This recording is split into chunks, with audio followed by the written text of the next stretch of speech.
In 1999, Mercedes-AMG entered two CLR prototypes at Le Mans, each powered by a V12 engine derived from racing and shaped by Aerodynamics pushed to their absolute limit. One of those machines would never finish. It became airborne at over 200 miles per hour. Today, the CLR GTR remains among the rarest machines in motorsport history, valued at more than $5 million. But this story begins not with catastrophe, it begins with dominance. In 1997, Mercedes-AMG returned to endurance racing with the CLK GTR, a machine born from the FIA GT1 rulebook and shaped by the demands of homologation. Only 5 road-legal CLK GTRs were produced, each serving as the foundation for a program that would define the next era of Mercedes motorsport. The CLK GTR dominated its debut season, securing victories across the BPR and FIA GT1 championships and establishing Mercedes as a force in the new wave of Grand Touring competition. The following year, the CLK LM emerged, built to answer the unique challenges of Le Mans. Engineers replaced the original V12 with a lighter, higher revving unit and introduced a lower nose and larger rear diffuser, key adaptations to the evolving LMGTP regulations. At the 1998 24 Hours of Le Mans, the CLK LM qualified third overall, a testament to its speed but also a signal that the boundaries of the GT1 concept were being reached. With the FIA GT series cancelled at the end of 1998, Mercedes-AMG faced a crossroads. The team, led by Bernd Riedel and technical director Wolf-Günther Wohlleben, shifted focus entirely to Le Mans. The decision was made to move beyond the incremental evolution of the GTR and LM models. The result was a clean sheet design, the Mercedes-Benz CLR, engineered specifically for the 1999 LMGTP rules. This new prototype would carry forward the DNA of its predecessors, but with a radical aerodynamic philosophy and a reimagined carbon fiber monocoque.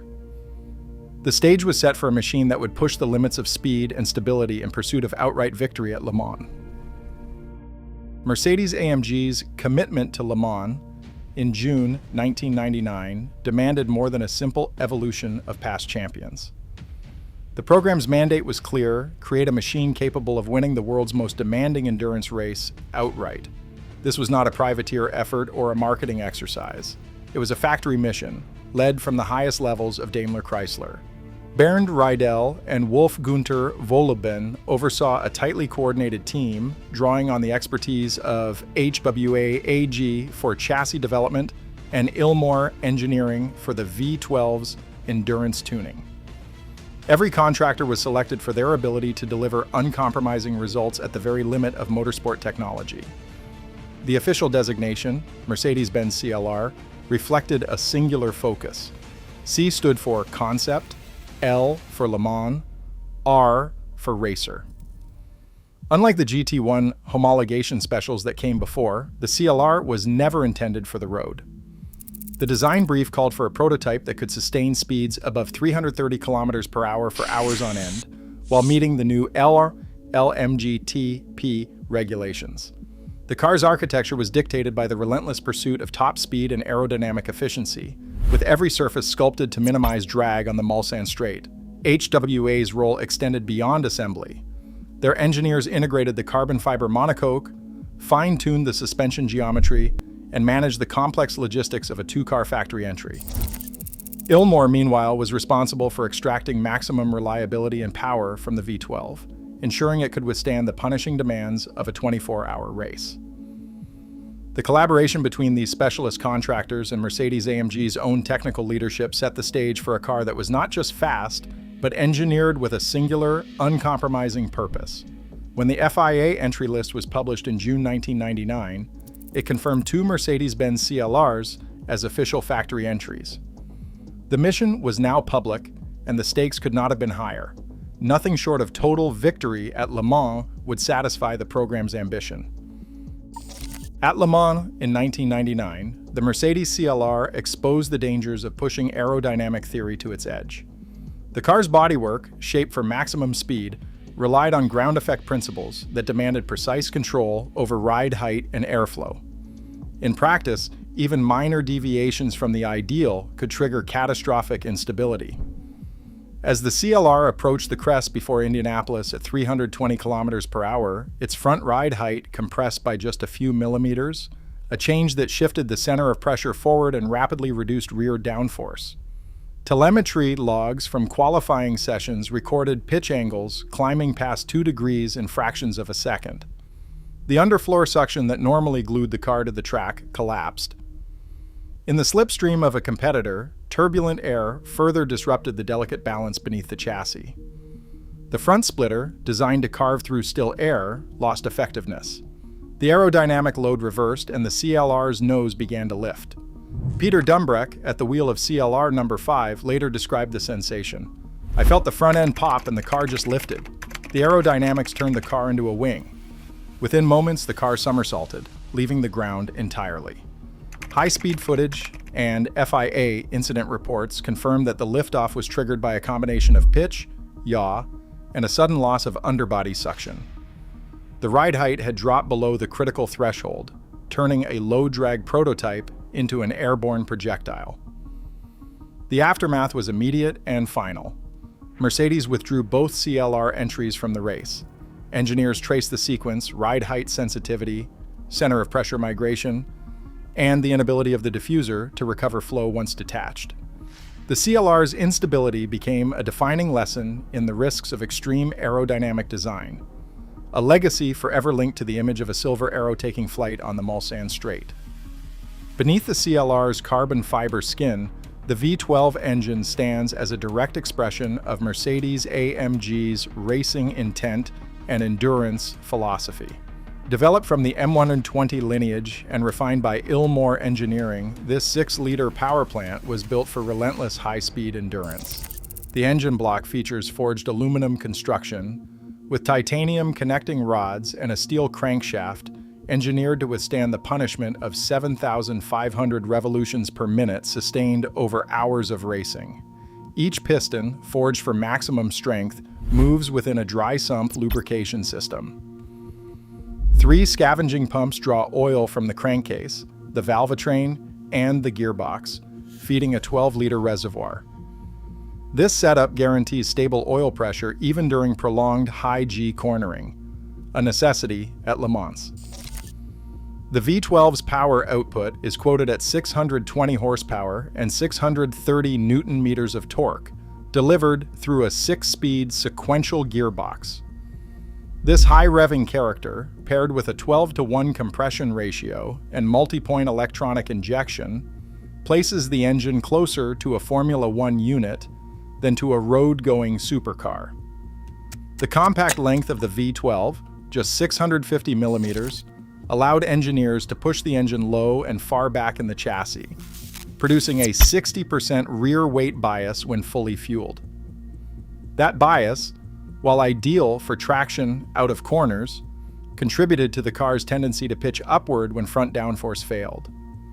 Service intervals reflect the car's uncompromising race focus. Factory documentation specifies a full engine rebuild every 1,500 kilometers or 12 hours of race operation. Each rebuild requires specialist knowledge, typically Ilmor or AMG's own technicians, and costs between €120,000 and €150,000, with over 200 hours of labor. For owners, this is not a collector's toy, but a machine that demands constant, expert attention.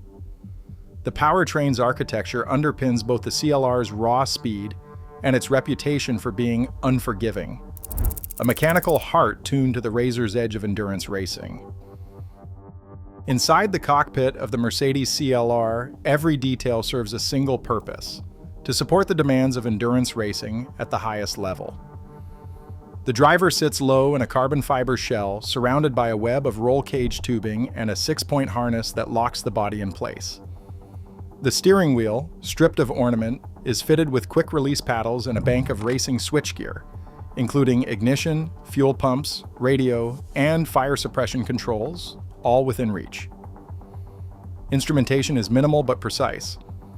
A digital dash displays engine R, PM, oil pressure, and lap timing, while warning lights for fuel and temperature are set in direct line of sight.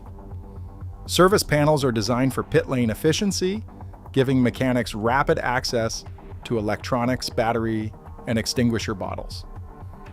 There is no concession to comfort, no sound insulation, no climate control, no trim beyond the exposed weave of composite panels.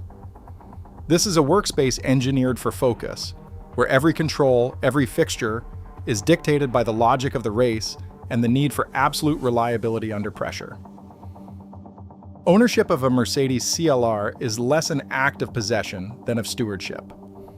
With as few as 4 chassis known to survive, each car's provenance is documented down to race entries, service logs, and even the names of mechanics who have turned a wrench. The market value, often cited at $5.5 million, reflects more than rarity. It is a measure of historical gravity and the cost of keeping a prototype alive. Collectors face a commitment that extends beyond acquisition. Engine rebuilds are required every 1,500 kilometers, with costs reaching 150,000 euros, and they demand the expertise of specialists familiar with Ilmor and AMG FE 12 engines. The car's track-only configuration means it spends most of its existence in controlled storage or on closed circuits, with transport, maintenance, and operation managed by dedicated teams. For the few who hold the keys, ownership is defined by the responsibility to preserve a machine that sits at the intersection of motorsport achievement and engineering extremity. In an era defined by engineering restraint, the CLR's legacy endures, an artifact where ambition, instability, and rarity collide. With only a handful surviving, its uncompromising form challenges modern supercar conventions. Today, the CLR stands as a cautionary milestone, proof that innovation without limits can forever reshape the boundaries of motorsport history.